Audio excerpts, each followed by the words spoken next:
لدغة قاتلة تصعق مورينيو. فنربخشت يودع دوري أبطال أوروبا مبكرا.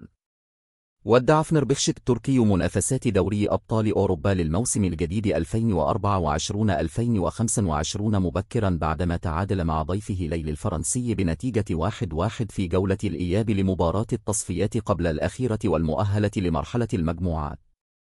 وفاز ليل في لقاء الذهاب على مضيفه فنربخشت بنتيجة من 2-1 في فرنسا. وتفوق الفريق التركي خلال مباراة الإياب مساء اليوم الثلاثاء بهدف عكسي سجله بافودي دياكيتي في الدقيقة 90.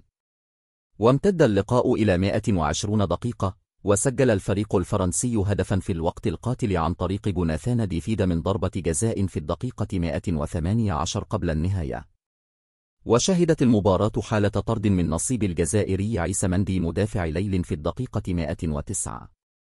وفشل البرتغالي جوزيه مورينيو المدير الفني الجديد لفريق فنربخشت التركي في العبور لمرحلة المجموعات رغم تاريخه الكبير بالبطولة القارية والتي توج بها مع انتر الإيطالي وتشيلسي الإنجليزي. وودع فرينك فاروزي المجري بتعادله مع ضيفه ميتيلان الدنماركي بنتيجة من 1-1 في لقاء الإياب بعد خسارته ذهابا بنتيجة 0-2. ويلعب التونسي محمد علي بن رمضان في صفوف فرينك فاروزي المجري وسط تكهنات حول رحيله إلى الأهلي المصري.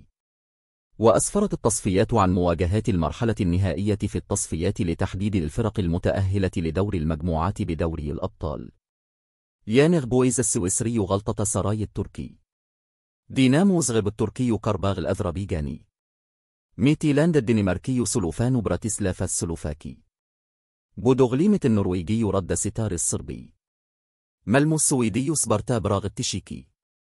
ليل الفرنسي سلافيا براغ التشيكي. دينامو كيف الأوكراني رد بوليسلزبورغ النمساوي.